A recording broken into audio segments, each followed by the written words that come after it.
원전 의혹, 청와대 윗선 겨누는 검찰이라고 제목을 붙여봤습니다. 자, 이 원전 의혹과 관련돼서 백운규 전 산업부 장관이 진짜로 산업부 공무원에게 그렇게 위협적인 너 죽을래? 라고 말을 한 것이 사실인지가 굉장히 뜨거운 논란이 되고 있습니다. 어제도 야당에서는 그 부분을 최재형 감사원장에게 질의했습니다. 뭐라고 답변했을까요? 들어보시죠. 감사원장님, 장관이 너 죽을래라는 모욕적인 발언을 했을 때 담당 공무원은 뭐라고 답했습니까? 네, 그 부분은 두 분이 있는 데서 오고 간 대화여서 장관과 담당 공무원 사이의 진술이 조금 어긋나는 부분이 있습니다. 그래서 저희들은 감사 보고서에 강하게 질책을 했다 이런 정도로 저희들이 표현을 했던 것으로 기억하고 있습니다.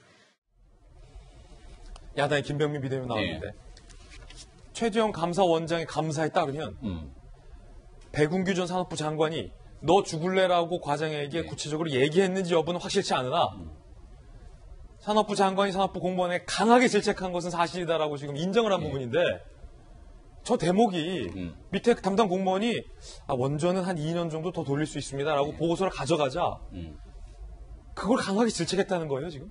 네, 그러니까 언론에 보도되어 있는 내용들을 바탕으로 황보승희 의원이 예결위에서 최재형 감사원장에게 굉장히 적합한 질문을 했다고 생각합니다. 왜냐하면 사실관계에 대한 분명한 확인이 필요했을 거고 최재형 감사원장 입장에서는 그래도 문재인 정부의 감사원장으로 있기 때문에 언어에 대한 순화적인 표현을 바탕으로 모든 것들을 다 얘기할 수는 없지만 정확한 사실관계에 대한 팩트는 얘기할 수밖에 없었을 거라고 생각하는데요.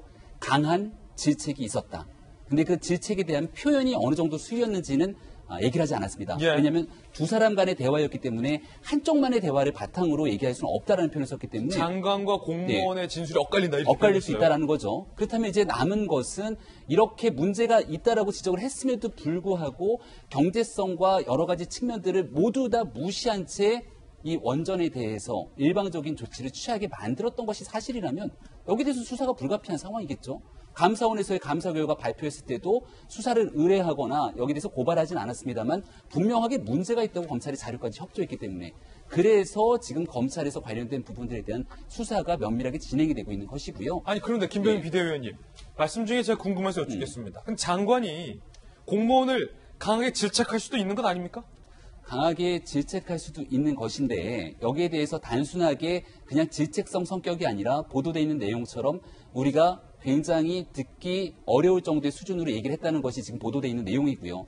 두 번째는 이것이 합리적인 수준 속에서의 질책이 아니라 본인의 판단이 아닌 대통령이 가지고 있었던 정책 공약 사항과 그리고 이로 인해서 앞으로 있게 되는 집권 과정에서의 정책적인 정무적 판단 때문에 실질적인 경제적 손실을 감수하고 일방적으로 이런 부분들을 밀어붙였다라면 여기에 대해서는 위법적인 행위가 분명하다고 볼 수 있기 때문에 수사를 갈 수밖에 없다 이런 얘기 들 수밖에 없는 겁니다. 예, 야당의 김병민 비대위원의 의견이었습니다.